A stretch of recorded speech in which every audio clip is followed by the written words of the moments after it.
100% job గ్యారంటీతో ISTTM business school admissions open. 15 ఏళ్ళ సర్వీస్లో అతి క్రిటికల్ పొజిషన్. ఎక్కువ అన్మ్యారీడ్ పిల్లలు అబార్షన్స్కి వస్తూ ఉంటారు కదా, వాళ్ళు చాలా భయపడిపోతూ ఉంటారు. 8th మంత్లో వచ్చిన వాళ్ళు కూడా ఉన్నారు. పొట్ట ఏమైనా పెరుగుతూ ఉంటే యాసిడిటీ ఉందని, గ్యాస్ ఉందని, తింటున్నాను కదా లావైపోయానని ఇలా అనుకునే వాళ్ళు కూడా ఉంటారు. అబ్బా నేను ప్రొటెక్షన్ వాడేస్తాను, నాకు అసలు ప్రెగ్నెన్సీయే రాదు అనుకునే వాళ్ళు కూడా ఉంటారు. ఒకటి అవేర్నెస్ లేకపోవటం. మామూలుగా ఇప్పుడు అబార్షన్స్ బాగా చేసుకుంటారు కదా, కానీ దానివల్ల హెల్త్ ఇష్యూస్ మాత్రం సివియర్గా వస్తాయి కదా. ప్రాణం పోయే వరకు కూడా వెళ్ళొచ్చు. అబార్షన్స్ని అస్సలు ఈజీగా తీసుకోకూడదు. అమ్మాయి అబ్బాయి వచ్చారు, కూర్చున్నారు, మాట్లాడారు. మేడం ఇది ఫస్ట్ టైం కాదు మేడం, ఇంతకుముందు ఒక 6 అయ్యాయి అన్నాడు. అబార్షన్సా? అసలు ఒక డాక్టర్ అంటేనే దేవుడితో సమానం. మమ్మల్ని మనుషుల్లా చూడండి చాలు. నార్మల్ డెలివరీ అయితే డబ్బులు రావు కాబట్టి గైనకాలజిస్టులు సిజేరియన్ చేసేస్తారు అనుకుంటారు. ఏంటి రీజను, ఎందుకు చేశారు, కారణం ఉండే చేసుంటారు కదా అన్న బెనిఫిట్ ఆఫ్ డౌట్ అసలు డాక్టర్కి ఇస్తున్నారు ఈ రోజుల్లో. నీ గోల్ నార్మల్ డెలివరీ అయినా బేబీ ఎలా ఉన్నా పర్వాలేదా? సో ఇక్కడ నన్ను కదా విలన్లా చూశారు. ఇలాంటి పేషెంట్స్ని ట్రీట్ చేసినప్పుడు బాధ చేస్తుంది. నమస్తే, India's largest digital media network Suman టీవీకి స్వాగతం. Welcome to Suman TV Mahalakshmi.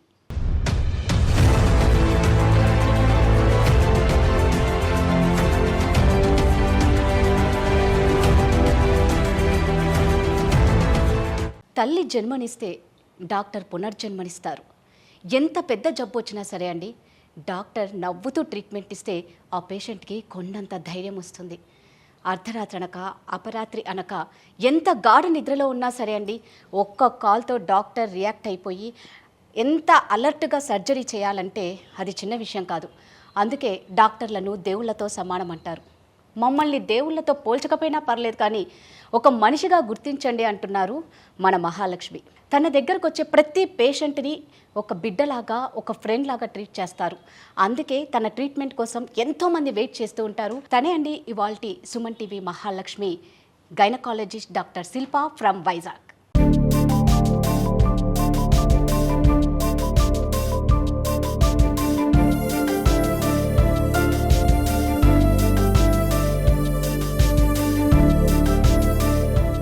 నమస్తే అండి. నమస్తే. శిల్ప గారు, నేను ఆల్రెడీ ఈ మహాలక్ష్మి గురించి నేను చెప్పా. అంటే మీ లైఫ్ అంతా చాలా కూల్గా వెళ్తుంది, ఆడుతూ పాడుతూ. అంటే ఏ బాధలు వచ్చినా మీరు తట్టుకోగలుగుతారు కాబట్టి ఈరోజు ఇంత హ్యాపీగా నాకేమీ లేవు అని కూల్గా ఉండగలుగుతున్నారు. ఫస్ట్ శిల్ప గారి బాల్యం గురించి తెలుసుకోవాలని ఉంది. ఇంత హ్యాపీగా లైఫ్ని ఎంజాయ్ చేస్తున్నారు కాబట్టి. హ్యాపీనెస్ అన్నది ఒక మనిషి పర్స్పెక్టివ్. ఒకళ్ళు ఇంత ప్రాబ్లంకే చాలా పెద్ద ప్రాబ్లం ఉంది అనుకోవచ్చు, ఒకళ్ళు పెద్ద ప్రాబ్లంని కూడా నాకు ఏ ప్రాబ్లం లేదు అనుకోవచ్చు. సో ఎప్పుడు కూడా ఒక మనిషి 100% హ్యాపీగా ఉంటారని కాదు, ఎప్పుడు కూడా సాడ్గా ఉంటారని కాదు. మనం మన లైఫ్లో ఎదురైన సిచ్యుయేషన్స్ని ఎలా హ్యాండిల్ చేస్తాము అన్న దాని మీద డిపెండ్ అవుతుంది. మీరు చెప్పినట్టే I'm very fortunate to have a beautiful family. అమ్మ నాన్న, తమ్ముడు, ఇప్పుడు హస్బెండ్, ఇన్లాస్ అందరూ చాలా బాగా చూసుకునేవాళ్ళే. అలా అని లైఫ్లో ఎప్పుడు కష్టాలు లేవు అని కూడా కాదు. మా చిన్నప్పుడు పల్లెటూరులో పెరిగాను. 7 కజిన్స్ అందరం ఉండేవాళ్ళం కలిసి. పూర్ పీపుల్ అని చెప్పాం, కానీ కొంత జాగ్రత్తగా ఉండేవాళ్ళు కదా ఇదివరకు రోజుల్లో. సో అంత యాడిక్వేట్గా ఫ్రూట్స్ కానీ ఫుడ్ కానీ అంటే మరీ ఎక్కువగా అలా ఇప్పుడున్నట్లయితే ఉండేది కాదు. సో పల్లెటూరులోనే చదువుకున్నాను 6th క్లాస్ వరకు, 6th 7th క్లాస్ వరకు. తర్వాత తెలుగు మీడియంలోనే చదువుకున్నాను నేను 10th క్లాస్ వరకు. తర్వాత సడన్గా ఇంటర్మీడియట్ ఇంగ్లీష్ మీడియంలోకి షిఫ్ట్ అవటం, ఆ ట్రాన్సిషన్ కొంచెం ఇబ్బంది పడ్డాను. తర్వాత మళ్ళీ MBBS అడ్మిషన్కి, తర్వాత మళ్ళీ MBBS అంతా PG అడ్మిషన్కి. ఎవరి లైఫ్ స్మూత్గా ఉంటుందని అనను, కానీ మంచి సపోర్ట్ సిస్టమ్ ఉంటే మనకి చిన్న చిన్న కష్టాలు ఎదురైనా కూడా మనం ఓవర్కమ్ చేయగలం. ఎగ్జాక్ట్లీ. అండ్ ఇంకొకటి ఏంటంటే, ఈ కొంతమందికి ఇన్హరెంట్గా నేచర్ ఉండొచ్చు, ఏ కష్టమైనా ఫేస్ చేసే యాటిట్యూడ్ ఉండొచ్చు. అందరూ ఒకలా ఉండరు కదా. సో ఇది మనం పిల్లలకి చిన్నప్పటి నుంచి కూడా వాళ్ళకి పెంచాలి. కష్టం తెలియకుండా పెంచాను నేను అని గొప్పగా ఫీల్ అవుతారు చాలామంది. That is not right. Reality తెలియాలి. పిల్లల పెంపకం నుంచి కూడా మనం అది వాళ్ళకి అలవాటు చేయాలి. అప్పుడు రేపు పొద్దున ఒక కష్టం వచ్చినా కూడా వాళ్ళు తట్టుకుని నిలబడగలుగుతారు. సో అన్నిటికీ నిజంగా తట్టుకునేలా పేరెంట్సే పెంచాలి. అండ్ ఇప్పుడు ఒక యూట్యూబ్ ఛానల్ సక్సెస్ అవ్వటము, కెరియర్ టేక్ ఆఫ్ అవ్వటము, ఒక హాస్పిటల్ పెట్టుకోవడము, ఈ సిచ్యుయేషన్లో ఉన్నాను. బట్ ఇది ఎప్పుడూ లేదు కదా, దీనికి ముందు స్ట్రగుల్స్ కూడా ఉన్నాయి. అండ్ చాలామంది ఏమనుకుంటారంటే ఈ సోషల్ మీడియా వచ్చిన తర్వాత జరుగుతున్నవి ఇవి. కనిపించిందే నిజం అనుకుంటారు. కరెక్ట్. ఇప్పుడు మనం నవ్వుతూ ఒక పిక్చర్ పెట్టాం అనుకోండి, అబ్బా వీళ్ళ లైఫ్లో మొత్తం హ్యాపీనెస్సే ఉంది అనుకుంటారు, ఏం కష్టాలే లేవనుకుంటారు. కానీ మనకు తెలియదు కదా, ఇప్పుడు మీకు నేను నవ్వుతూ కనిపిస్తున్నాను, నాకు ఎన్ని ప్రాబ్లమ్స్ ఉన్నాయి మీకు తెలియదు కదా.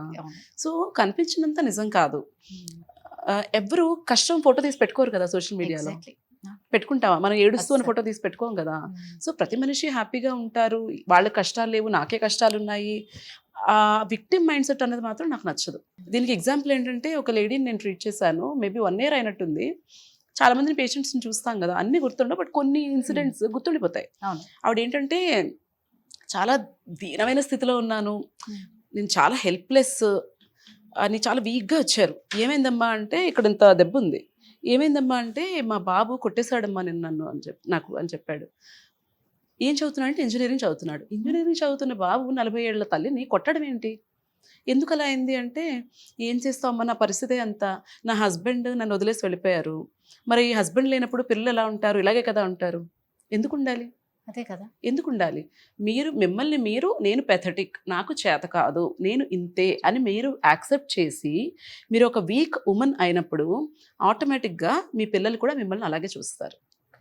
మనకి మనం రెస్పెక్ట్ ఇచ్చుకోకపోతే మనకి ఎక్కడ రెస్పెక్ట్ దొరకదు, ఫ్యామిలీలోనూ దొరకదు, బయట దొరకదు. సో ఆ విక్టిమ్ మైండ్ సెట్ అనేది ఉండొద్దు అంటాను నేను. కష్టాలు ఎవరికైనా ఉండొచ్చు, నాకు చాలా పెద్ద కష్టం వచ్చింది 3 ఏళ్ల క్రితం, అది ఓవర్కమ్ అయింది, రేపు పొద్దున వస్తుందేమో ఏమో, అలాంటి లైఫ్ ఆపేయలేం కదా.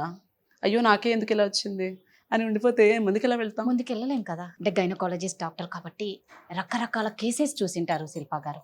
15 ఏళ్ళ సర్వీస్లో అతి క్రిటికల్ పొజిషన్ మీరు ఏది చూసి చాలా బాధపడి ఎమోషనల్గా, అంటే మీరు ఇందాక అన్నారు అలాంటి ఎమోషన్స్ మీకున్నాయి, బట్ పేషెంట్ మీ దగ్గరకు వచ్చినప్పుడు ఒక బిడ్డగా మీరు ట్రీట్ చేయాలి, మీరు తల్లులే బిడ్డగా ట్రీట్ చేసి ఇది క్రిటికల్ పొజిషన్ నుంచి మీరు వాళ్ళని బయటికి తీసుకొచ్చి, ఇది నాకు చాలా హ్యాపీ ఇచ్చింది ఈ కేస్ అన్నది ఏముంటుంది, మీకు అన్ని హ్యాపీ మూమెంట్సే ఉంటాయి అందులో. ఎగ్జాక్ట్లీ అందులో ఏదైనా ఒక్కటి ఇంకా క్రిటికల్ అంటే ఇంకా మనం కొన్ని కేసెస్ హ్యాండ్ వదిలేస్తారు. బై డిఫాల్ట్ గైనకాలజీలో అవుట్కమ్ అనేది గుడ్డే ఉండాలి. ఒక న్యూరో సర్జరీ అంటే బ్రెయిన్ సర్జరీనో హార్ట్ సర్జరీనో ఒకవేళ ఫెయిల్ అయింది, లేకపోతే ఇంత రిస్క్ ఉంది ఫెయిల్ అవడానికి, లేకపోతే పేషెంట్ డెత్ అవడానికి హై రిస్క్ కేసెస్ ఉంటాయి. బట్ గైనిక్లో outcome has to be good. ఎందుకు, ఏదో డెలివరీకి వస్తారు, లేకపోతే యూట్రస్ రిమూవల్ సర్జరీస్కో, ఓవేరియన్ సిస్ట్ రిమూవల్ సర్జరీస్కో ఇలాంటి వాటికి వస్తుంటారు. సో అవుట్కమ్ అనేది ఎప్పుడు కూడా బాగా it has to be good. So ప్రతి కేసులోనూ చాలా సాటిస్ఫాక్షన్ ఉంటుంది. ఎందుకంటే మీరు అనుకోవచ్చు డెలివరీస్ కాకుండా ఇంకేమన్నా క్రిటికల్గా హ్యాండిల్ చేశారని, మీరు అలా అనుకుంటున్నారు కదా. కానీ ఒక లేడీకి చైల్డ్ బర్త్ అన్నది ఎన్నిసార్లు వస్తుంది, 1 or 2 అంతే కదా. సో ప్రతి ప్రెగ్నెన్సీ ప్రెషియస్, ప్రతి లైఫ్ ప్రెషియస్. సో ఏ కేసు హ్యాండిల్ చేసినప్పుడు కూడా ఆ బేబీ డెలివరీ వాళ్ళకి ఇస్తున్నప్పుడు వాళ్ళకి ఎంత ఆనందం ఉంటుందో నాకు కూడా అంతే ఆనందం ఉంటుంది. బట్ స్పెసిఫిక్గా మీరు అడుగుతున్నారు కాబట్టి చెప్పాలి అంటే, ఎక్కువ అన్మ్యారీడ్ పిల్లలు అబార్షన్స్కి వస్తూ ఉంటారు కదా, వాళ్ళు చాలా భయపడిపోతూ ఉంటారు. అంటే ఇమాజిన్ ఒక అమ్మాయి ప్రెగ్నెంట్ అయిందంటే అది అమ్మాయిది ఒక్కదాని తప్పు కాదు కదా. కరెక్ట్. మీరు ఎవరైనా అబ్బాయి గురించి మాట్లాడతారా, నువ్వేం చేస్తున్నావు, నీకు పీరియడ్ రాకపోతే టెస్ట్ చేసుకోవాలి కదా, ఆ మాత్రం తెలీదా అని అనేస్తారు ఈజీగా కదా. పేరెంట్స్కి చెప్పుకోలేదు, సపోర్ట్ చేసే ఫ్రెండ్స్ ఉండకపోవచ్చు, ఎలా డీల్ అది చేసిన మనిషి కనపడ్డు ఆ టైంలో, నువ్వే ప్రపంచం అంటాడు, ఆ మనిషి కనపడ్డు, ఎక్కడికి వెళ్తుంది ఆ అమ్మాయి? అలాంటి మనిషి వచ్చినప్పుడు నేను కూడా అదే అంటే ఏమైపోతుంది అమ్మాయి? సో ఇలాగ ఒక అమ్మాయి వస్తే నేను ఏమీ జడ్జ్ చేయలేదు, అమ్మాయిని ట్రీట్ చేశాను, పంపించేశాను. వెళ్ళిపోయేటప్పుడు కాళ్ళు పట్టేసుకుంది ఓపీలో. మరి అంతే కదా, అంత ఎమోషనల్ అయిపోయింది. Is it a big thing? No, it's just an abortion. But is it a big thing for the lady? Yes it was కదా. సో అలాంటి సిచ్యుయేషన్స్ని హ్యాండిల్ చేసినప్పుడు బాగా అనిపిస్తుంది. అంటే ఇప్పుడు నేను అడుగుతున్నా, ఒక పెళ్లి కాని అమ్మాయి మీ దగ్గరికి అంటే ఏ మంత్లో మీ దగ్గరకు వస్తారు? చాలా రకాలు చూస్తాము. 7th monthలో కూడా వస్తారు. 7th month 8th monthలో వచ్చిన వాళ్ళు కూడా అంటే ఉన్నారు. వాళ్ళకు తెలియదు Unfortunately, అది ఎలా తెలియకుండా ఐడెంటిఫై చేయకుండా, అంటే అదంత ఈజీ. ఇప్పుడు 1 మంత్ డేట్ రాలేదు Usually, అన్నప్పుడే అంటే పీసీఓడి ప్రాబ్లం అది ఉంటుంది కదా కొంతమందికి, వాళ్ళకి ఇర్రెగ్యులర్ సైకిల్స్ వస్తాయి. yes, okay. వాళ్ళకి 3 మంత్స్కో 4 మంత్స్కో పీరియడ్ రావటం అన్నది వాళ్ళకి నార్మల్ ప్యాటర్న్. ఆహా, okay. అలా అనుకుని వాళ్ళు రారు. కొంతమంది ఏమనుకుంటారు, బేసిక్గా అంత నోటీస్ చేసుకోరు బాడీలో ఏ changes.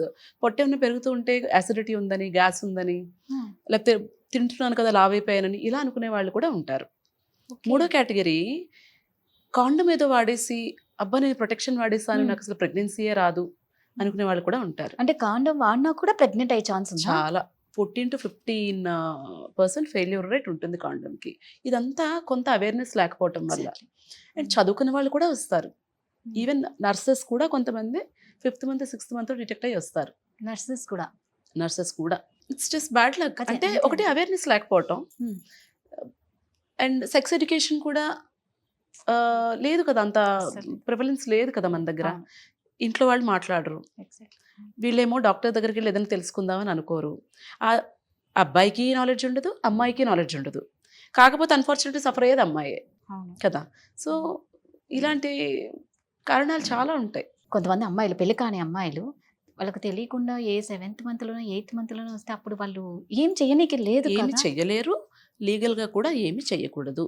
She has to continue the pregnancy till అంతే. టర్మ్ వరకు కంటిన్యూ చేసి డెలివర్ చేయాలి బేబీని. అది ఎలా మరి? మీరు తల్లికి ఎలా అంటున్నారు మరి బిడ్డకి? బిడ్డ ఏం అదే తప్పు అంటున్నా. చేసింది? డెలివరీ అయిన తర్వాత No, ఏంటి no, అమ్మాయి బిడ్డ ఏం తప్పు పరిస్థితి? చేసింది? 7th Correct. మంత్లో 8th మంత్లో మీరు ఎలాగ టెర్మినేట్ చేసేసుకుందాం అనుకుంటారు? అప్పటి వరకు అసలు అన్వాంటెడ్ ప్రెగ్నెన్సీ రాకుండా చూసుకోవడం మీ Exactly. రెస్పాన్సిబిలిటీ. అక్కడ తప్పు చేశారు. ఎర్లీగా డిటెక్ట్ చేసుకోకపోవడం ఇంకొక తప్పు. Correct. మీరు డిటెక్ట్ చేసిన తర్వాత మీ స్వార్థం కోసం 7th మంత్లో 8th మంత్లో డెలివరీ చేసేసి పడేస్తాను అంటే అమ్మో, అది దట్ ఈస్ నాట్ రైట్. అందుకనే అంటాను అవేర్నెస్ ఉండాలి అని. నా యూట్యూబ్ ఛానల్ స్టార్ట్ చేయడం వెనక రీజన్ కూడా అదే. సో శిల్పా గారు, మామూలుగా మన ఆడవాళ్ళకి ఏంటంటే ఏదన్నా పండగ వస్తుంది, ఎక్కడికైనా ఊరికి వెళ్ళాలి, లేకపోతే మాకు తొందరగా అర్థమైపోయింది మీరు ఏమడుతున్నారు. ఆ పిల్స్ ఒకటి యూజ్ చేస్తాం హెల్త్ వైజ్. ఎంత తొందరగా పీరియడ్ వద్దు అని. వద్దు అనేసి ఆ డేట్ ని డిలే చేయాలి. మనకి ఇష్టం వచ్చినప్పుడు డేట్ రావాలి, దాని ఇష్టం వచ్చినప్పుడు మనం ఉండొద్దు. So Yeah. అలాంటప్పుడు ఎలాంటి ప్రాబ్లమ్స్ ఫేస్ చేస్తారు అమ్మాయిలు? పీరియడ్ అన్నది కూడా నార్మలే కదా. Why should you use Pills. Pills to postpone the period కదా. Mm. ఇంక గుడికి వెళ్ళకూడదు అంటారు. నాకైతే అది నమ్మకం లేదు. నేను ఈ రోజు వరకు నేను కానీ మా ఇంట్లో వాళ్ళు కానీ ఒక్క రోజు కూడా పీరియడ్ పోస్ట్పోన్మెంట్ పిల్ వేసుకోలేదు. నేను పేషెంట్స్ కూడా అదే చెప్తాను, వద్దు అని చెప్తాను. అయినా కూడా వినకుండా కొంతమంది అయితే వాళ్ళ హ్యాండ్ బ్యాగ్లో పెట్టుకొని తిరుగుతూ ఉంటారు. ఏ అవసరం వచ్చినా మింగేస్తూ ఉంటారు. ఇది యాక్చువల్లీ దీని గురించి చెప్పండి. నేను ఒక స్కూల్ హెల్త్ ప్రోగ్రామ్స్ చేస్తూ ఉంటాను. ఆ స్కూల్ హెల్త్ ప్రోగ్రామ్కి వెళ్ళినప్పుడు ఒక 8th క్లాస్ అమ్మాయి అడిగింది నన్ను, మేడం పీరియడ్ పోస్ట్పోన్మెంట్కి పిల్స్ వేసుకుంటారు కదా, అది వేసుకోవచ్చా అని. అసలు 8th క్లాస్ అమ్మాయికి అది ఎలా తెలిసిందన్నది నాకు అర్థం కాలేదు. అంటే ఇంట్లో అంత ఎక్కువగా ఇంట్లో వాళ్ళంతా దాన్ని Yes. అబ్యూస్ చేస్తున్నారు. సో ఈ పీరియడ్ పోస్ట్పోన్మెంట్ అన్న రీజన్ కోసం ఆ పిల్ని డిజైన్ చేయలేదు. We all practise evidence based medicine. అంటే ఒక టాబ్లెట్ ఇవ్వాలి అంటే అది ఎందుకు ఇవ్వాలి, Yes. దానికి ఈ కండిషన్స్కి ఈ టాబ్లెట్ ప్రిస్క్రైబ్ చేయాలని ఉంటుంది. ఎక్కడ కూడా మెడికల్ సైన్స్లో పీరియడ్ పోస్ట్పోన్ చేసుకోవడానికి ఈ టాబ్లెట్స్ వాడుకోండి అని ఉండదు. ఇండియాలో మన కల్చర్ వైజ్ కొంతమంది అడుగుతూ ఉంటారు, బట్ దీన్ని అదే పనిగా అబ్యూస్ చేయకూడదు. ఒక్కొక్కసారి ఒక లేడీని చూశాను నేను, తనకి రావడమే చాలా సివియర్ పెయిన్తో వచ్చారు. చూస్తే ఐ థింక్ ఒక 1 లీటరో 1.5 లీటర్స్ బ్లడ్ ట్యూబ్లో ప్రెగ్నెన్సీ వచ్చేసి అది పగిలిపోయి అక్యుములేట్ అయిపోయింది. Then I had to do an emergency surgery to save her. ఒక 3 ప్యాకెట్ల బ్లడ్ పెట్టాల్సి వచ్చింది. ఇదంతా ఎందుకైంది? ఇలాంటి పీరియడ్ పోస్ట్పోన్మెంట్ పిల్స్ వల్ల కూడా అందరికీ ప్రెగ్నెన్సీస్ ఫెలోపియన్ ట్యూబ్లోనే ఫామ్ అవుతాయి. ఆ ట్యూబ్ మూవ్మెంట్ ఏమైనా కొంచెం స్లో అయిపోయింది అనుకోండి, బేబీ వెళ్ళి అక్కడ అతుక్కొని ఉండిపోతుంది. ఇలాంటి పిల్స్ వల్ల అలాంటి ప్రాబ్లమ్స్ కూడా రావచ్చు. Why do you abuse it? ఇంకొక కండిషన్ చెప్తాను. ఒక అమ్మాయి పెళ్లి ముహూర్తాలు ఉన్న పిల్లలు వస్తూ ఉంటారు కదా, వాళ్ళు వచ్చినప్పుడు యూజువల్లీ ఏం చేస్తారంటే ఇంట్లో చేయాల్సినవన్నీ చేసేసి పీరియడ్ టైం కూడా దాటిపోయి లాస్ట్ మినిట్లో వస్తారు. వచ్చి పీరియడ్ పోస్ట్పోన్మెంట్ పిల్ కావాలి అంటారు. అప్పుడు నేను ఒకటే చెప్తా, ఇది పని చేయొచ్చు, పని చేయకపోవచ్చు. అలానే ఎక్కువ డోసెస్ వేసుకోవటము అది కూడా మంచిది కాదు కదా. ఒక అమ్మాయికి ఇలాగే పెళ్ళి రేపు 1 వారంలో ఉందనగా పాపం అమ్మాయికి ముందు రోజు పీరియడ్ వచ్చేసింది. నేను పిల్ పెట్టిన అమ్మాయికే. ఓకే. రావచ్చు, రాకుండా ఆపలేం కదా. If you come late are if the dose is not adequate, అది రావచ్చు. బికాస్ దట్ పిల్ is not design to do that. ఆ అమ్మాయి అయితే నాకు ఇప్పుడు చచ్చిపోవడం తప్ప ఇంకొక దారి లేదు, రేపు పొద్దుట పెళ్ళుంది, నేను ఈ విషయం ఇంట్లో చెప్తే పెళ్ళి ఆపేస్తారు. వై? ఎందుకు ఆపాలి? పీరియడ్ అనేది నార్మల్ కాదా? అంటే పెళ్లి పీటల మీద కూర్చోపెట్టారు కదా, అదే ఎందుకు పెట్టకూడదు అంటాను అదే నేను. మరి అదే మన ఎందుకు సంప్రదాయాలు పెట్టకూడదు? అలాగే ఉన్నాయి కదా. ఎందుకు పెట్టకూడదు? దానికి మరి ఆ పిల్లల్ని అంత స్ట్రెస్‌లో పెట్టడం మంచిదా? అది చెప్పండి పోనీ నాకు ఆన్సర్ ఇవ్వండి. లేదు లేదు ఓకే. నేను 100% అగ్రీ అవుతాను. మీకు లేదు. సెంటిమెంటల్ వాల్యూస్ ఉన్నాయి. లేదు. మీరు పీటల మీద ఆడపిల్లని కూర్చోబెట్టకూడదు పీరియడ్ వచ్చినప్పుడు కదా! మరి ఆ అమ్మాయికి అంత మెంటల్ స్ట్రెస్, సూసైడ్ చేసుకోవాలన్నంత బాధ కలిగించడం అనేది అవసరమా? Is it fair? ఖచ్చితంగా. మన సెంటిమెంట్స్ కోసం అమ్మాయిని అంత ఇబ్బంది పెట్టాలా మనం? అండ్ మీరు ఒక ముహూర్తం పెడతారు. ఆ ముహూర్తానికి ఆ అమ్మాయికి పీరియడ్ వస్తుందో లేదో తెలుస్తుందా? లేదు కదా! అంటే మామూలుగా అందుకే కదా మన ఆడవాళ్ళకి ముందు డేట్లు చూసి ముహూర్తాలు పెడతారు. కానీ ఇది న్యాచురల్‌గా మన చేతిలో మీరు లేనిది స్ట్రెస్ ఇది. తీసుకుంటే గనక పీరియడ్ ఆ! డిలే అయిపోవచ్చు, టైంకి వచ్చేయచ్చు. కరెక్ట్. అది మన చేతిలో ఎప్పుడైతే ఉండదు. కరెక్ట్ టైంకి రావాలి అనుకుంటారో అప్పుడే రాదు. రాదు. రైట్. హార్మోన్స్ అన్నవి మన బాడీ ఫంక్షన్ మీద, స్ట్రెస్ లెవెల్స్ మీద అన్నిటి మీద డిపెండ్ అవుతుంది. అంటే ఇప్పుడు నాకొకటే డౌట్. మరి ఆ పిల్ ఎందుకు చేశారు? ఆ పిల్ రీజన్స్ వేరు యూజ్ చేయడానికి. ఓకే. హెవీ బ్లీడింగ్ అయినప్పుడు వాడతాము. ఎండోమెట్రియం ఏమన్నా కరెక్ట్ చేయాలంటే వాడతాము. పోస్ట్‌పోన్‌మెంట్‌కి ఎవరు కనిపెట్టలేదే పిల్. దాన్ని దీనిగా యూజ్ చాలా ఎక్కువ అబ్యూస్ చేస్తున్నారు. పిల్లలకు కూడా అలవాటు చేసేస్తున్నారు. పోనీ ఇంట్లో అమ్మాయి పెళ్లి ఓకే మీరు అడిగారు. పెళ్ళికి వచ్చే చుట్టాలకి వాడేస్తున్నారు. ఆ చుట్టాల పిల్లలకి వాడేస్తున్నారు. ఎందుకు? మన ఇంట్లో ఫంక్షన్ ఉందంటే మనం మెయిడ్స్ చేత ఒక వాడించేస్తున్నాము. డోలో వాడినట్టే. That is not right. You should never abuse your body. Learn to respect your body. ఆ అమ్మాయి పెళ్లి క్యాన్సిల్ అయిందా? చేసుకుంది. చేసుకుంది. మామూలుగా ఇప్పుడు అబార్షన్స్ బాగా చేసుకుంటారు కదా! కానీ దానివల్ల హెల్త్ ఇష్యూస్ మాత్రం సివియర్‌గా వస్తాయి కదా! ప్రాణం పోయే వరకు కూడా వెళ్ళొచ్చు. అన్వాంటెడ్ ప్రెగ్నెన్సీస్, అబార్షన్స్‌ని అస్సలు ఈజీగా తీసుకోకూడదు. మీకు ఒకవేళ ప్రెగ్నెన్సీ వద్దు అనుకుంటే ప్రాపర్ బర్త్ కంట్రోల్ ఆప్షన్స్ ఏంటి అన్నది go to a gynaecologist, discuss and use. మీకున్న సగం జ్ఞానంతో వాడేసి దానికి ప్రెగ్నెన్సీస్ తెచ్చుకొని ఏముందిలే అన్వాంటెడ్ ప్రెగ్నెన్సీ కదా అబార్ట్ అయిపోతుంది అని లైట్ తీసుకోకూడదు. రీసెంట్గా ఒక అమ్మాయి వచ్చింది. అబ్బాయి వచ్చారు, కూర్చున్నారు, మాట్లాడారు, చూశాను ఓకేనా అన్వాంటెడ్ ప్రెగ్నెన్సీ అన్నారు. సరే టాబ్లెట్స్ ఇస్తాను అని చెప్పాను. ఫామ్స్ సైన్ చేసి రండి అని బయటకు పంపించాను. బయటకు వచ్చి మేడం మీకు ఒక విషయం చెప్పాలి అని మళ్ళీ వాళ్ళిద్దరు లోపలికి వచ్చారు. మేడం చాలా క్యాజువల్గా, మేడం ఇది ఫస్ట్ టైం కాదు మేడం, ఇంతకుముందు ఒక 6 అయ్యాయి అన్నాడు. అబార్షన్సా? 6 అబార్షన్స్ అయ్యాయట. నేను అన్నాను నేను మిమ్మల్ని ట్రీట్ చెయ్యను. మీకు మీ బాడీ మీద ఆ బేబీ మీద రెస్పెక్ట్ లేకపోవచ్చు, నాకుంది. నేను ట్రీట్ చేయను. మీరు ఎక్కడికి కావాలంటే అక్కడికి వెళ్ళండి. మీరు ఎంత డబ్బులు ఇచ్చినా నేను ట్రీట్ చేయను అని చెప్పి పంపించేశాను. ఒకవైపు అన్వాంటెడ్ ప్రెగ్నెన్సీ వచ్చేస్తే ఏం చేయాలో తెలియక కుమిలిపోయి చచ్చిపోవాలా అన్న ఆలోచించే పిల్లలు ఉన్నారు ఒకవైపు. ఇంకొక వైపు ఇలాంటి వాళ్ళు కూడా ఉన్నారు. ఏమవుతుంది, డబ్బులు చాలా పడేస్తే light. డాక్టర్ చేసేస్తుంది. No, it doesn't happen like that. మీరు పైనుంచి దూకారు అనుకోండి, ఒకసారి దూకారు దెబ్బ తగలేదు, 2 సార్లు దూకారు దెబ్బ తగలేదు, 3ఓసారి 4ఓసారి తగులుతుంది కదా. ఖచ్చితంగా. Similar case I've seen. Abortion కోసం వచ్చినప్పుడు ప్రెగ్నెన్సీ లొకేట్ చేసుకుంటాం, యూట్రస్లోనే ఉందా అని కన్ఫర్మ్ చేసుకొని పిల్లు ఇస్తాం. ఒక లేడీ ఇలాగే వచ్చారు, హస్బెండ్ ఎక్కడో వేరే దగ్గర ఉంటారు, చాలా ఒబీస్ లేడీ అండ్ ఆల్. తనకి ఆ రోజు శాక్ కనపడలేదు. నాకు ప్రెగ్నెన్సీ విజువలైజ్ అవ్వట్లేదమ్మా, ఒక వారం తర్వాత చూస్తాను అని చెప్పాను. ఆవిడ ఏం చేశారు, అంతకుముందు 7 సార్లు అబార్షన్ పిల్లు వేసుకుందిట. అబ్బా! 8ఓసారి నా దగ్గరకు వచ్చింది. నేను అన్నాను నాకు కనిపించట్లేదమ్మా, ఇప్పుడు నేను ఇవ్వకూడదు, కొంచెం వెయిట్ చేసి రండి, బ్లడ్ టెస్ట్ చేసుకుని రండి అని చెప్తే బయటకు వెళ్ళి ఎవరి దగ్గర తీసుకుని వేసేసుకుంది. సో నాకు ఒక 4 రోజుల తర్వాత కాల్ వచ్చింది ఒక హాస్పిటల్ నుంచి, మేడం మీరు ఒక పేషెంట్ చూశారు 4 days ago, మీరు మళ్ళీ రమ్మన్నారు, కానీ తను ఎక్కడో తీసుకుని పిల్లు వేసేసుకుంది, చావు బ్రతుకుల స్టేజ్లో వెళ్ళింది ఆ హాస్పిటల్కి. ఆ అమ్మాయికి ఏమైంది, ట్యూబ్లో ప్రెగ్నెన్సీ వచ్చింది, గర్భసంచిలో కాకుండా. పిల్లు వేసుకుంది, అది రప్చర్ అయిపోయింది. హెవీ బ్లీడింగ్ అయిపోయి బ్రతుకుతుందా లేదా అన్న సిచ్యుయేషన్లో ఆపరేషన్ చేశారు. Why do you do that is my question. When you have a baby, when you do not want any more kids, what is stopping you from taking a proper birth control method కదా. It's a life కదా that is growing అంతే inside కదా. అస్.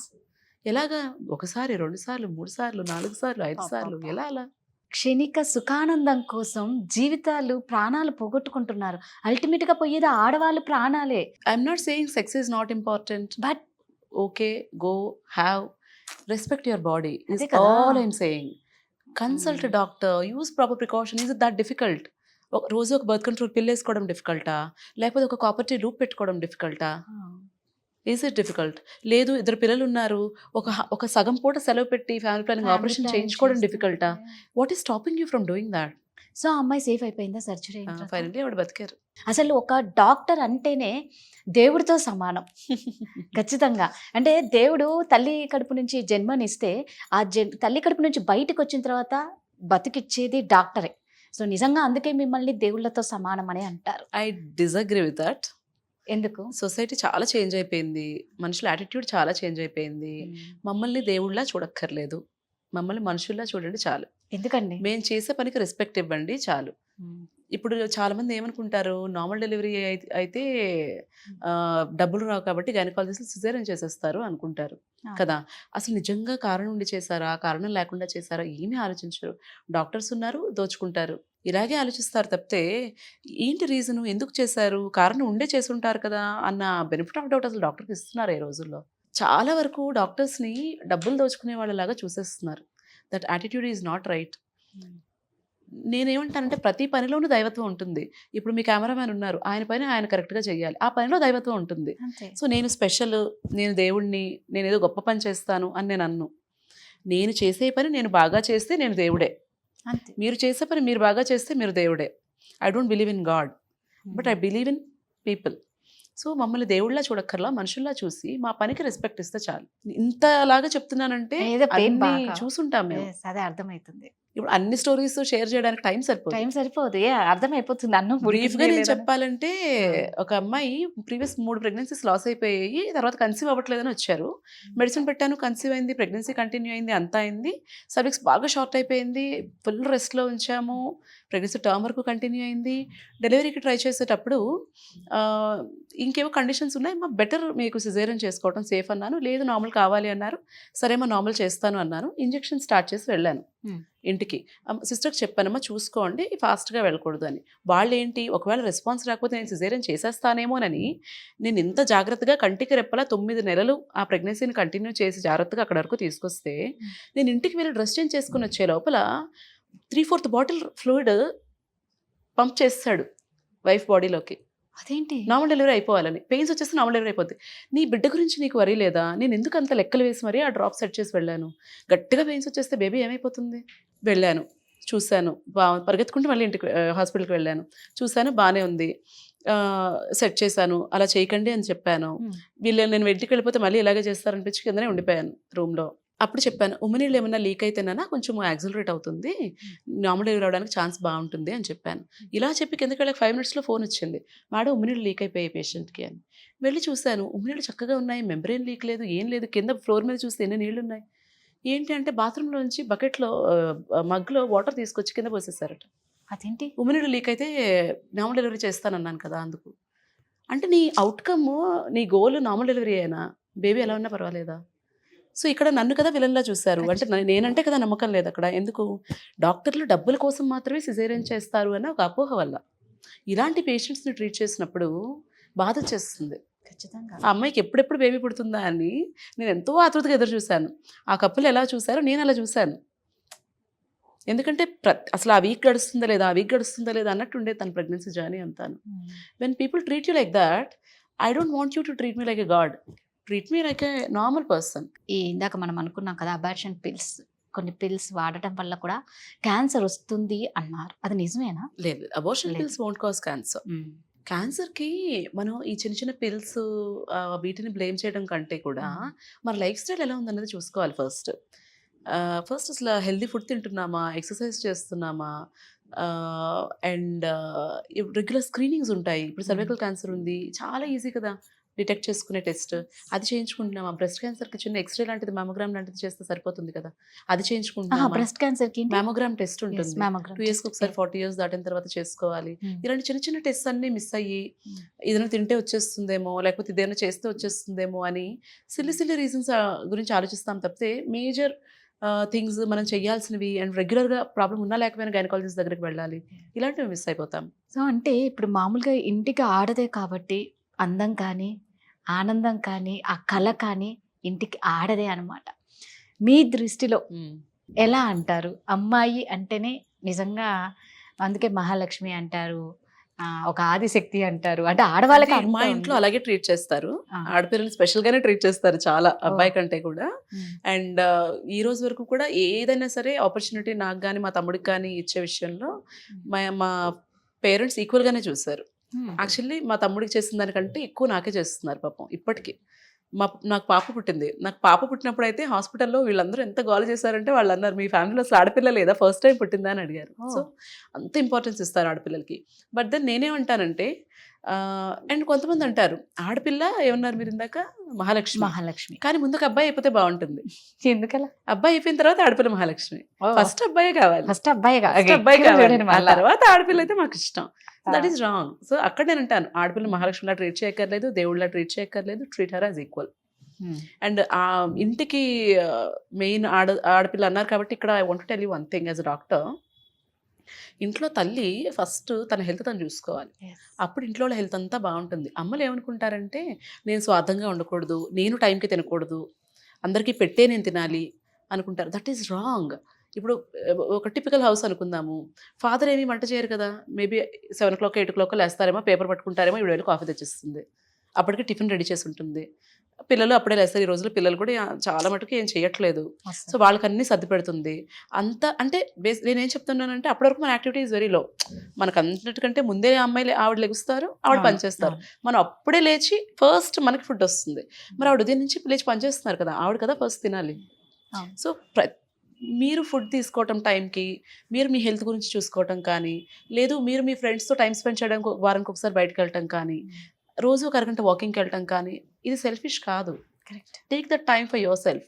ఇంట్లో తల్లి హెల్తీగా ఉంటే ఇల్లంతా హెల్తీగా ఉంటుంది. ఇంట్లో తల్లికి ప్రాపర్గా ఫుడ్ కుక్ చేయటం కానీ, ఎలాంటి ఫుడ్ పిల్లలకి పెట్టాలన్న నాలెడ్జ్ కానీ, హెల్తీగా ఉండడానికి ఏమేం చేయాలన్న నాలెడ్జ్ కానీ తల్లికి ఉంటే ఇల్లు బాగుంటుంది. ఇల్లు బాగుంటే సొసైటీ బాగుంటుంది. ఆడవాళ్ళు మెచ్యూర్ అనేది ఒక ఏజ్కి వస్తుందేమో తెలియదు, కానీ ఇప్పుడున్న సిచ్యువేషన్లో 8 yearsలోనే మెచ్యూర్ అవుతూ ఉన్నారు. రీసెంట్గా నేను విన్నా, 8 years అమ్మాయి మెచ్యూర్ అయితే ఆ అమ్మాయి ఏడుస్తుంది, వాళ్ళ అమ్మ ఏడుస్తుంది, వాళ్ళమ్మ వాళ్ళ అమ్మకు ఫోన్ చేసి వాళ్ళ అమ్మమ్మ అంటే ఆ అమ్మాయి వాళ్ళ అమ్మ వాళ్ళ అమ్మమ్మ అందరూ ఏడుపులే ఇక్కడ. అసలు ఎందుకు అంటే అసలు ఆ వయసులో పాపం 8 yearsకి స్టార్ట్ అయితే ఎన్ని ఇయర్స్ దాన్ని మోయాలి ఆ బిడ్డ. అదే అది అంటే ప్రికాషన్స్ ప్యూబర్టీ అంటాము. కొన్ని కండిషన్స్లో హార్మోనల్ చేంజెస్ వల్ల అవుతుంది. జెన్యూన్గా ఆ అమ్మాయి బాడీలో కొన్నిసార్లు హార్మోనల్ చేంజెస్ వల్ల అలాంటి ప్రాబ్లమ్స్ వస్తాయి. బట్ యూజువల్లీ ఈ రోజుల్లో ఏంటంటే లైఫ్ స్టైల్ ప్రాబ్లం. అది కూడా చాలా రిఫైన్డ్ ఫుడ్, ఎక్కువ కార్బోహైడ్రేట్స్ ఉన్న ఫుడ్, డీప్ ఫ్రైడ్ ఫుడ్స్. పిల్లలు జంక్ ఫుడ్ అంటే బయట తినాలంటే KFC, అంతే. Cool drinks. పేరెంట్స్తో పాటు పిల్లలు కూడా సోడాస్ అన్ని తాగుతున్నారు కదా. అలాగే నాన్ వెజ్ తినటం ఎక్కువైపోయింది. అండ్ మిల్క్ కూడాను. ఇంతకుముందు కౌ మిల్క్ తాగేవాళ్ళం, అది కూడా గ్రాస్ ఫెడ్ కౌ మిల్క్ తాగేవాళ్ళం. ఇప్పుడు అన్నీ కూడా కొంత కల్తీ అయిపోయాయి కదా. అండ్ యాక్టివిటీ లేదు.